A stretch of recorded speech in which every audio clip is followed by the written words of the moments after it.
We have some breaking news right now. The state has met its constitutional deadline of passing a new 2-year budget. Governor DeWine signing the $60 billion spending plan just before the midnight deadline, and there were dozens of vetoes. News 5's John Kosick joins us live this morning to break down what's in and what's out. Good morning, John. Hey, good morning, Mike and Tiffany. You know, what's in there of local interest deals with the future of this place, Cleveland Brown Stadium. There's $600 million in there for a new Brown Stadium in Brook Park. This is something that Governor DeWine supported, but just not in the way he supported it. Remember, originally he wanted to pay for that by doubling the tax on sports betting. That was something the legislature killed when they got a hold of it. Instead, they wanted to use $1.7 billion of the state's nearly $5 billion pool of unclaimed funds for this and other stadium projects by giving people a decade to claim their missing money, where previously there was no time limit. Now, there was pressure on DeWine to veto that by many, including Attorney General Dave Yost. He didn't. He also didn't veto the change to the Modell law that allows teams to leave a city at the end of their publicly funded stadium lease, provided they stay in the state. Now, those two items essentially guarantee the Browns' move to Brook Park.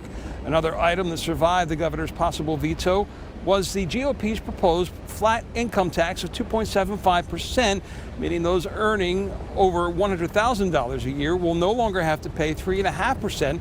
DeWine had hinted that was something that he wasn't entirely in agreement with.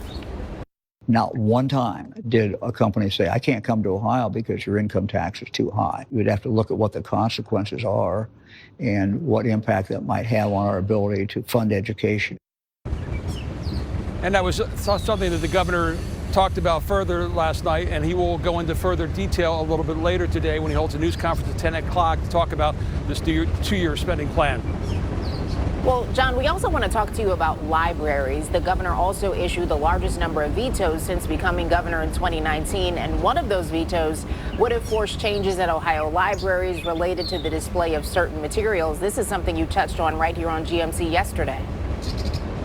Yeah, that is gone. It's out of the budget.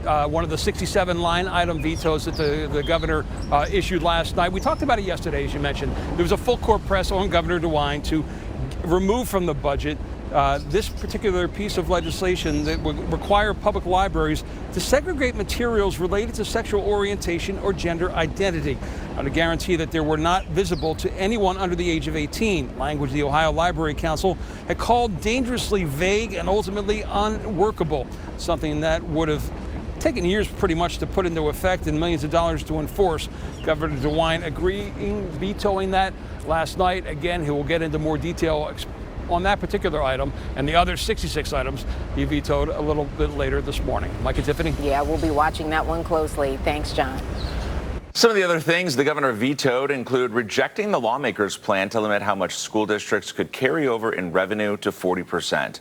He also vetoed changes to how the mill floor is calculated and a requirement that candidates for local school board races be identified with partisan labels on the ballot.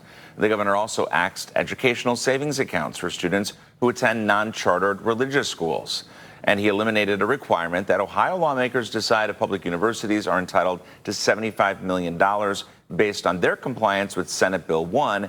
It's a higher education overhaul that banned diversity, equity, and inclusion on campuses.